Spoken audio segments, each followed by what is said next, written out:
morning, Cardinals fans. I'm Tara Wellman, and here's the thing about last night. It's not that I'm not happy about the win. I mean, I've been practically begging them for a walk-off winner for a week.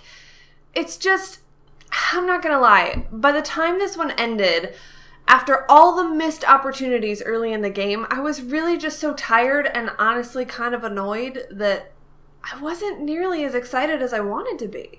To be clear, that's a very important win for the Cardinals. I mean, anytime you can snatch victory from the jaws of defeat, especially as many times as they did last night, it's way sweeter than the alternative. Yes, the Cardinals did eventually win 5-3 over the Brew Crew, but it took them entirely too long to do it.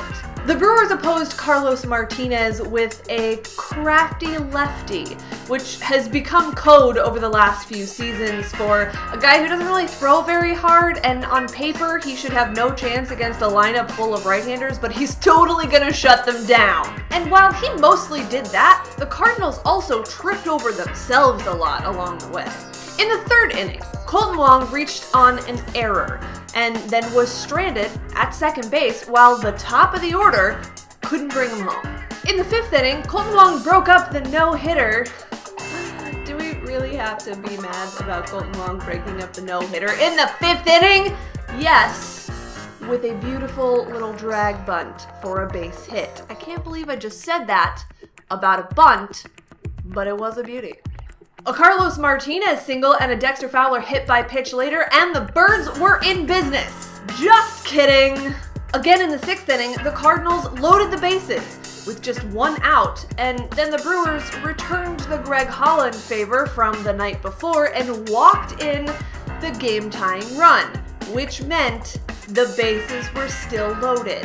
After what seemed like an entire night of cheap hits and soft little squibbers that found a hole, Kolten Wong hit a screamer right at Eric Sogard that turned into an easy, tailor-made, inning-ending, rally-killing double play. If you're keeping track at home, kids, that's 7 runners stranded in 6 innings. But wait, there's more! On to the 7th, where recently double-switched in Greg Garcia singled, followed by a Dexter Fowler walk. And the Brewers' bullpen was showing some pretty significant cracks in their armor. No time like the present to take advantage, right? Of course not. DeYoung struck out, Carpenter flied out, and Ozuna struck out to end the threat. Again. There's a bit of a running theme here. Have you caught it yet?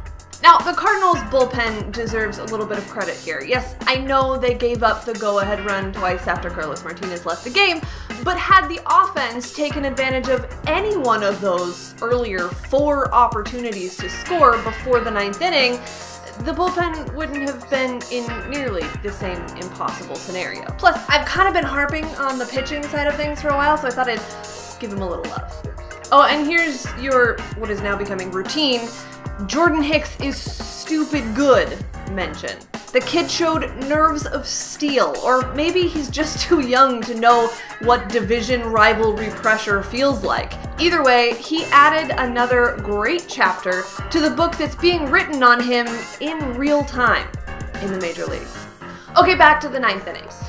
Against all odds, okay, maybe not against all odds, J.J. Hoover and the Cardinals have a little bit of recent history that led to some hope. Tommy Pham entered the game, and as a pinch hitter, drew a leadoff walk. Don't tell other teams this, but Tommy Pham might not be the guy that you want to freely allow to roam the bases with the game on the line, because he has a tendency to try to make some stuff happen. Of course, it helps when the opposing pitcher pulls a Holland. I hate that that's a thing that I just said. So in the 9th, at home, looking for the first walk-off win of the season, Tommy Pham scores on a sac bunt and 2 consecutive wild pitches, which means there's still only 1 out. How many golden opportunities do you need, Cardinals? Hoover walked Fowler, then got a strikeout, then intentionally walked Matt Carpenter to get to Marcell Ozuna. Teams should never get away with that. And yet,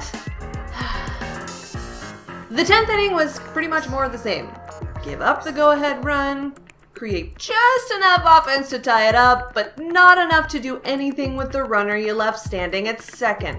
Dominic Leone may have earned the game ball with his performance in the 11th inning just because he finally put up a 0 that might allow the Cardinals to do their 1 run per inning thing and actually win the game.